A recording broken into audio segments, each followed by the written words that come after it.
Audio Jungle.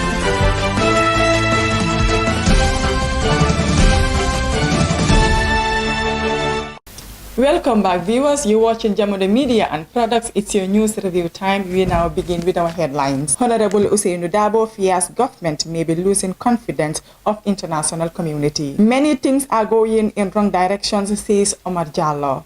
Transport Union President urges Minister to fasten approval of new tariff. NAWEC again blames weather for recent electricity fluctuation in West Coast region and Kanifing municipality.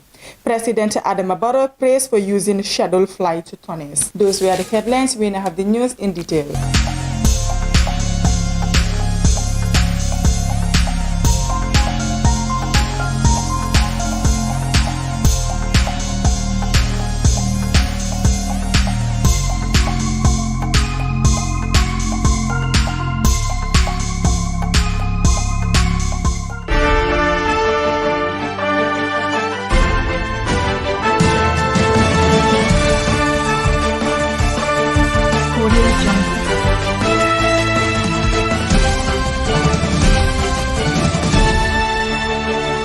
The leader of the opposition United Democratic Party, Honorable Ousainou Darboe, has expressed concern that the international community may begin to lose confidence in the Barrow government over its management of public funds. Addressing matters of national interest about the recent floods, Darboe said he is worried that the trust of the international community in the Barrow government as regards to finances is dwindling. He said the recent diversion of $200,000 disaster funds from the central government to the Gambia Red Cross Society by the EU seems to be a clear indication of the international community's resentment towards the misuse of public funds. He is very much in confusion as regards the world's perception of the government. The EU embarked $200,000 for flood victims, but they gave it to the Red Cross instead of the government. This shows that the Red Cross is the institution they trust. They trust the Red Cross will not use the money for politics. That's why they gave the money to them, Honorable Ousainou Darboe urged. Alpha Omar Jallow, a former consultant in the recent parliamentary elections, has a concern Gambian has said there are many things that are going in which is directly affecting the lives and livelihoods of people daily. Among these, he said inefficient service delivery in the public sector induced a lack of solutions to the high cost of commodities, insufficient and high cost of fertilizer, poor salary, poor agricultural system, and poor economy, among others. Speaking to this medium, Jallow said as a concerned Gambian, he has realized the Gambian people have been seriously cheated in various aspects, which is a worse situation at the moment. Additionally, he said many average people find it difficult to sustain their livelihoods in the country as a result of the high cost of commodities. As we all know, food is a human right and every person should have the right to access quality foods. But right now, many Gambians depend on the very poor quality of food due to the expenses of food commodities, he said. The price of the goods, he said, is as its increasement on a daily basis in a country with a low salary scale. Some Gambians have a salary scale of about $1,500, which needs to be addressed, he urged.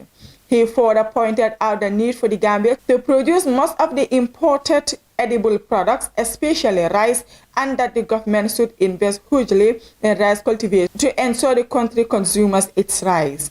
The government should positively utilize the rice Gambia through the cultivation of rice. More investments should be done in Jahali Pacha, Janjambure, and other rice fields in the Upper River region, he said. Commenting on the last flood flash in the country, he blamed the government through the Ministry of Land, saying the Department of Physical Planning should have put measures in place to prevent the disaster. The physical planning should have done preventive measures to ensure this did not happen. This department should have stopped people from constructing on waterways, he urged. He called on the Ministry of Lands to embark on a massive sensitization to create awareness construction of the houses, while he as well talked about the high cost of fertilizers, which is less affordable to the farmers. Omar Cisse, president of the Gambia Transport Union, has urged the Minister of Transport to fasten the approval of the new transport of fares tariff which they presented to him. Mr. Cisse said all stakeholders have agreed on a new transport of fares tariff and we await the minister's approval for its implementation. They all have agreed on certain percentages for the increment of the transport fares. Mr. Cisse said the increase in fuel prices is having a negative impact on the work of commercial drivers, adding that after the last transport fare increase, the pump price of fuel increased by 22.68 per litre. Commercial drivers are struggling and they are not making profits despite having families to feed and their businesses to maintain. He said that the increase in essential commodities affects everyone, including commercial drivers who need to make profit in order to feed their families and maintain them going to school. The National Water and Electricity Company, NAWEC, has again blamed recent weather for the fluctuation of electricity supply in the West Coast region and the Kanifing municipality. In an update on its Facebook page, NAWEC stated that the recent severe weather conditions have caused technical challenges affecting electricity supply in Kotu, Kololi, Bakote, London Corner, Fajara, Sukuta, Bakau, Josuang in Kanifing municipality, Sankandi and Kemeba village in Kiang West Coast region. There is technical fault with 3 of their transmission lines in the West Coast region and the Kanifing municipality, the dispatch notice said. Moreover, areas like Serekunda and its surroundings are affected by the electricity fluctuation, but are not listed above. NAWEC also apologized for the power disruption that affects the businesses and households across the 2 regions, adding that their technicians are working to address the technical faults.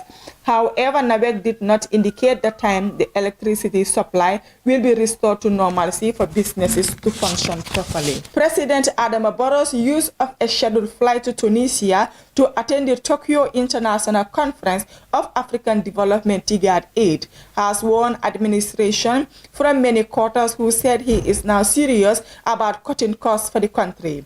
In these trying times, pictures of the president mingling with passengers as he moved to his seat on the Royal Air microflight were widely calculated.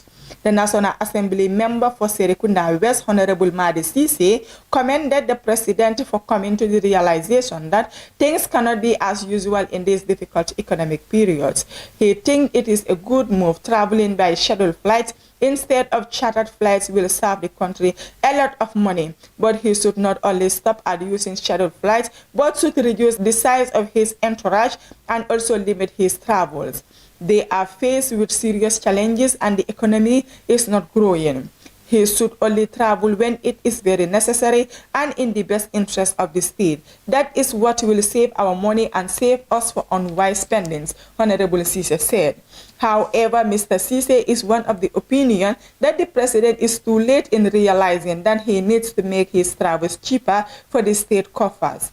If he had a good vision and was economically aware of the situation of the country, he would have done this earlier, but he will still commend him and urge him to remain economically sensitive to the realization of the economy. In this second term, National Assembly member, Honorable Madi Cisse said. Those were the stories. Thank you for joining us with your presenter, Maria Magillan. Do have a wonderful weekend ahead.